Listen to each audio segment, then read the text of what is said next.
दोस्तों, हर नए रिश्ते के बीच जहाँ प्यार होता है, वहाँ थोड़ा बहुत मनमुटाव होना भी स्वाभाविक होता है।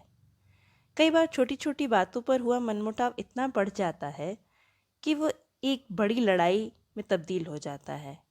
इसके पीछे सबसे बड़ी वजह होती है अपने जीवन साथी से ढेर सारी अपेक्षाएं रखना और उसे अपने हिसाब से चलाने की कोशिश करना। एक तरफ़ा सोच ही झगड़े को जन्म देती है। एक बार हमें अपने आप को उस जगह पर रख कर सोचना चाहिए जिस जगह पर आपका साथी है। लेकिन अक्सर ऐसा नहीं होता है। हम ये भूल जाते हैं कि सामने वाले को भी अपनी सोच, आदर्श और व्यक्तित्व है। हो सकता है जो आप सोच रहे हों, उसके नज़रिए से वो बात सही नहीं हो, लेकिन हर वक्त अपने ही नज़रिए को सही साबित करते हुए उस पर थोपना और उससे अपनी हर शर्त और ज़िद मानने के लिए दबाव डालना सही नहीं है।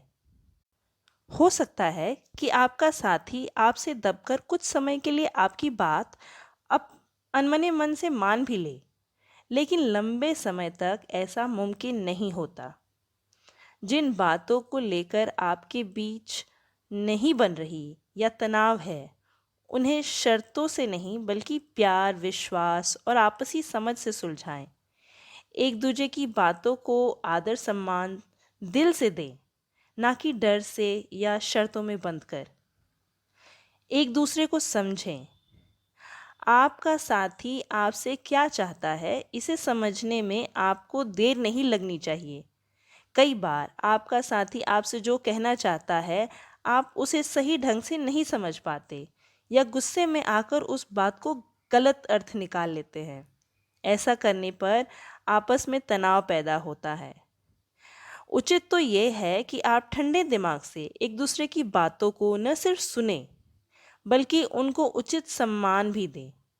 बाहरी तौर पर ही नहीं, एक दूसरे को अंदर से समझने की कोशिश करें।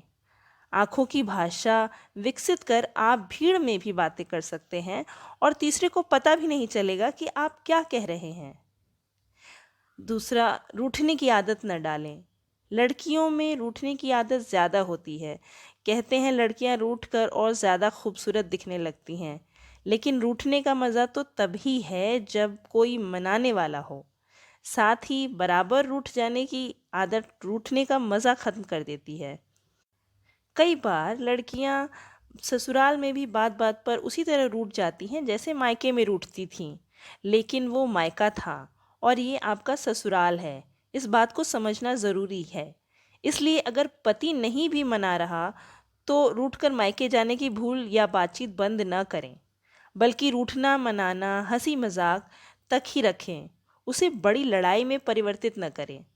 कई बार पतियों को भी रूठने की आदत होती है। ऐसे में पत्नी आपको कितना मनाएगी, ये सोचना चाहिए। वैसे रूठना लड़कियों की अदा है, लड़कों की नहीं। लेकिन ये दोनों का फ़र्ज़ बनता है कि अगर कोई एक साथ ही रूठा है तो दूसरा आगे बढ़कर उसे मना ले। दोस्तों, अगर मेरा ये सुझाव आपको पसंद आया हो तो इस पर एक बार अमल ज़रूर कीजिएगा। और हाँ, ऐसी ही प्यारी बातें सुनने के लिए मेरे चैनल को सब्सक्राइब कीजिए और इस वीडियो को लाइक कीजिए। धन्यवाद दोस्तों।